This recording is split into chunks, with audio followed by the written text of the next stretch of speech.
Hi, I'm Donna Prentice. I'm the Senior Human Resource Manager for Tech Power, which really just kind of means that I'm old.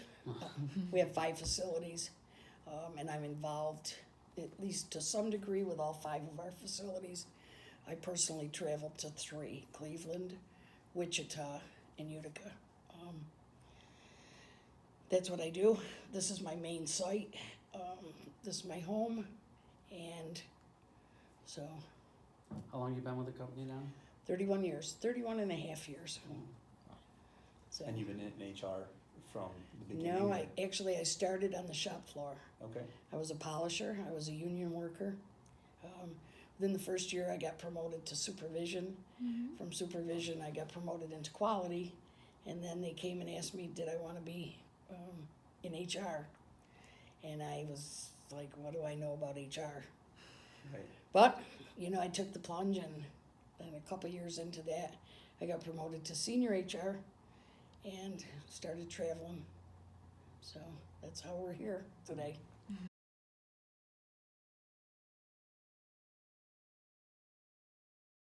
I negotiate contracts for this facility, and because we're union and the Cleveland facility, I do benefit administration, payroll administration, a lot of admin work. It's not as glamorous as you might think. I do recruiting, do a lot of analysis on retention and employee engagement surveys.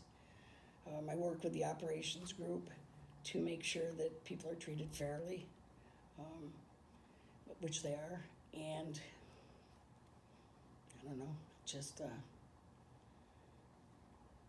make sure we're following up, that we remain in compliance with all legal requirements, and there's a lot, and every state's different, so when you're traveling to different states, you have to remember where you are, because New York's tough, California's the toughest, and you just have to know all the laws are different.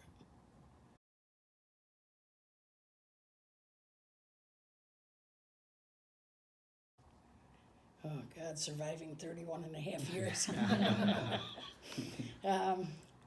I think personally it was about 8 years ago, 6 years ago, I was asked to take the lead on negotiating the union contract out in Cleveland. They expected it was going to be a tough negotiation, and it was pretty contentious at times. And I led the negotiation with a new operations manager that hadn't done a negotiation, a new HR manager up there, they hadn't done a negotiation, and of course our company attorney. The negotiations got a little contentious, but at the end of the day, we came up with a fair contract, and it was ratified strongly by the union. So I think I didn't sleep a lot during that whole negotiation process, because I said, boy, if I don't pull this off, I'm probably going to be back polishing.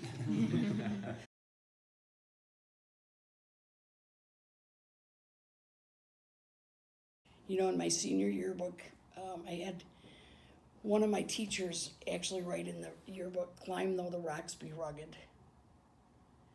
And at the time I thought, God, that's kind of goofy, right? But it's just factual. You just gotta. It's never easy. It's not always fun.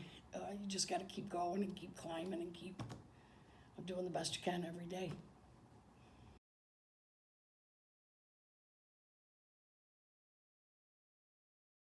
I think my father probably. I grew up in a house. He was a blue collar worker, and he was a leader of our family, and he stressed the importance of ethics and values, and always doing the best you can and working hard. It's kind of led by example almost. Right, and make sure you can look at. You used to tell us all the time, no matter what you do in life, make sure you can look at yourself in the mirror at the end of the day, and I try to live by that.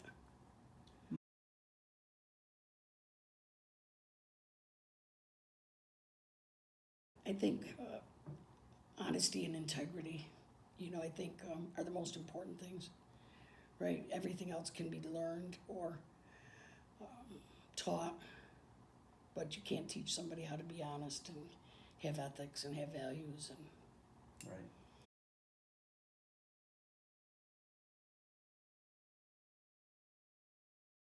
I think both, right? I think you have to have a work ethic, and you have to be born with a drive and again, honesty and integrity. But then you can learn how to be a leader as far as leading people in the different parts of that, right? So I think both.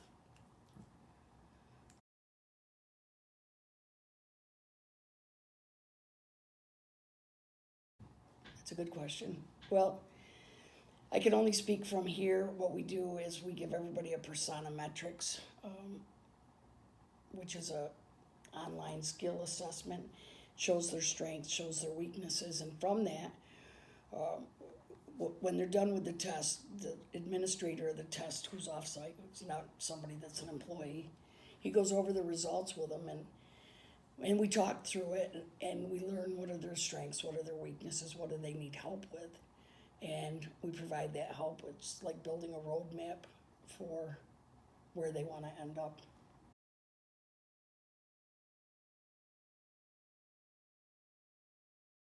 We have tech ed. So when somebody new comes to work here, right out of school or been out of school only a few years, we put them through a program called tech ed, and that teaches them the business. They travel to different sites, and they learn different parts of the business. Then when they're determined to be a high potential employee, we put them in SLDP, which is Senior Level Development Planning, and it's courses that go over the financials and the higher level parts of the business so that we can provide that training for them. So we have some good internal programs.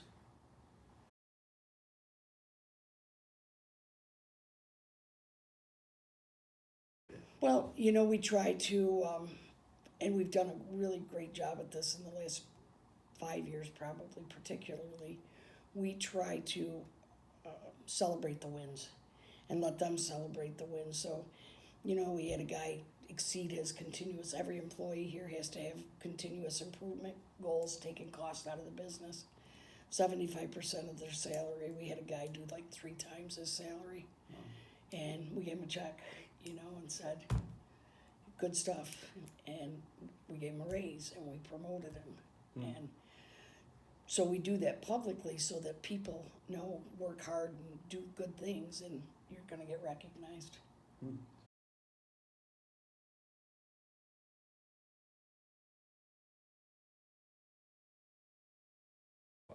Well, I'm going to answer that from an HR perspective, right? Because that's my position. I would have to say I'm probably more relationship driven because I need to understand the people, and the culture that we have and how it all blends together, right? And make sure that there's no harassment and all those other legal things that you need to watch out for.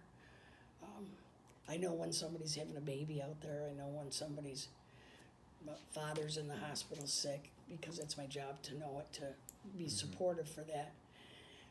So that's me personally, I think more relationship. But I think as a company, I think our leadership team is probably 60% task and 40% relationship. Our people are very important to us.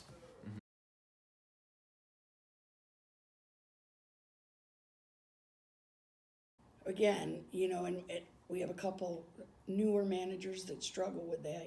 Somebody takes them an idea and they just.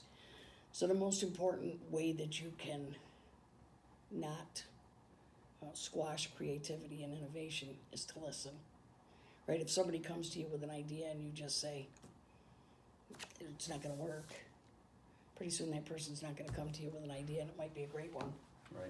Right, so I think you have to listen, and we try to do that, and I think you have to celebrate the wins. When somebody does something that's really good and came up with a really good idea, we talk about it at town hall meetings. We give that person a lot of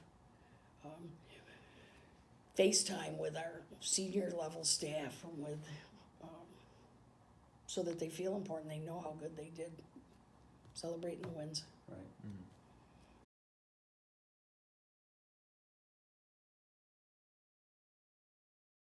Well, when I'm first looking at a resume, I look for, do they stay where they're going? You know, if you got somebody that changes jobs every year, probably not interested in them because they're not gonna stay. Once you're interviewing them and you're face to face and you're doing an interview, I look for that eye contact. Do they look at you or do they sit down like this and talk?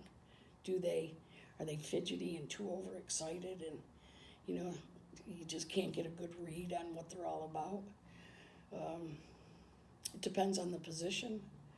We do personometrics testing on anybody we make an offer to, as far as salary, hourly people, and we don't have anybody, just one person interviews. You know, if I'm interviewing somebody for Bill's staff, Bill will interview him, I'll interview him, his supervisors will interview him, and so we have several people, and then we all meet to discuss what we liked, what we didn't like, what we saw, what he said. So.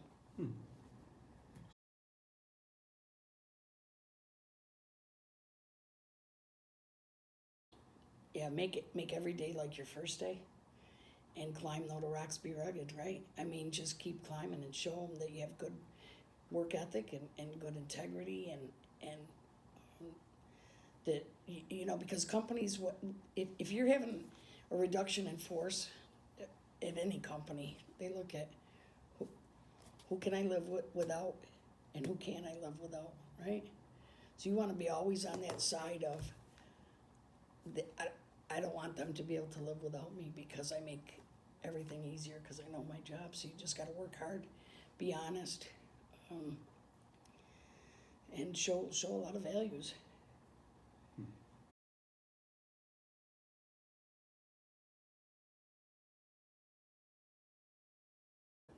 You know, as a leader, you can set goals for your people, and you always want them to be stretch goals, right? You don't want to say, look, I want you to get to the other end of the room in a minute, because guess what?